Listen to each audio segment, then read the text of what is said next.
some Ahmadis have supported the interpretation of the Quranic verse relating to the punishment of theft as meaning imprisonment or something else other than the actual amputation of the hands. Is such a view valid, particularly since it's contrary to the practice of the Holy Prophet, or so it appears? It all stems from a meaning attributed to Qat-e-Yad.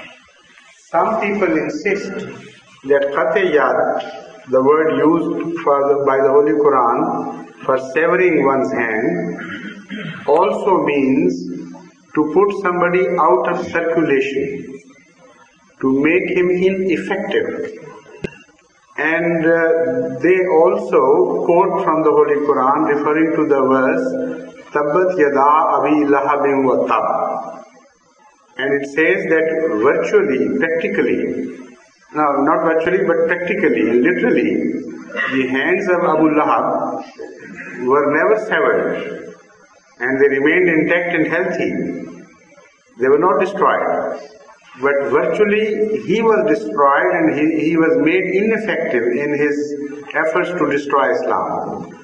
So, taking their cue from this as well, they say that if a thief is made ineffective in any manner so that he cannot steal again, that purpose is also served by this verse. So that is why they say it. But it's an open question. It has to be investigated and found out definitely to what extent. But as far as the practical, the first literal translation is concerned, we know positively that Hazrat Muhammad Mustafa sallallahu alaihi wasallam ordered the severing of hand, and one should not be ashamed of this. If you are running away from this through shame, being ashamed of an Islamic teaching while you are facing a modern world, this is the wrong attitude. Because that will be insulting Hazrat Muhammad Mustafa sallallahu alaihi wasallam too. Because if an act is to be ashamed of in his time, then it should be an act of shame for this time as well, and vice versa. So that is nothing to be ashamed of.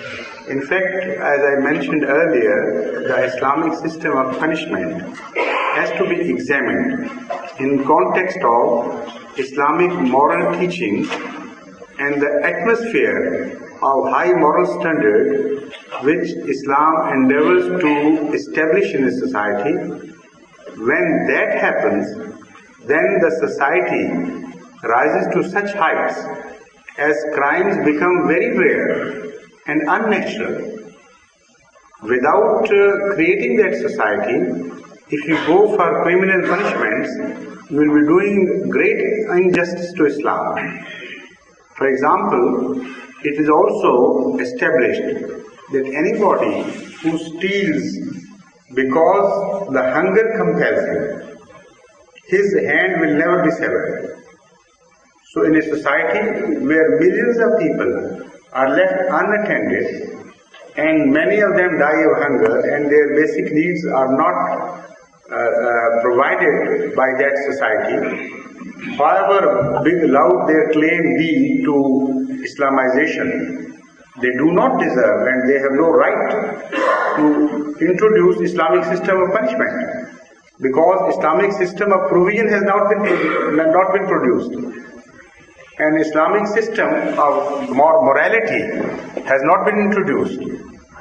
So to go for Islamic punishment without all these prerequisites is totally wrong. This is why it looks so strange.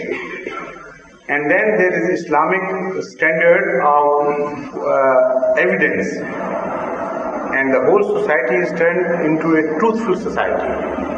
Without that, if you, for example, introduce the Islamic system of punishment for fornication or adultery in a country, I shouldn't name any country because they would be hurt maybe.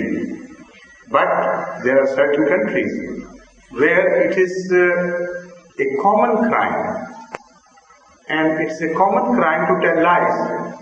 and for 5 rupees or so you can buy evidence.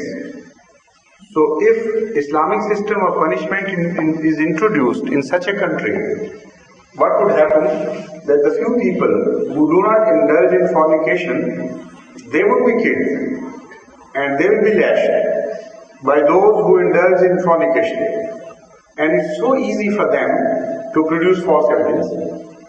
So if the standard of evidence is totally un-Islamic, how can you introduce Islamic system of punishment?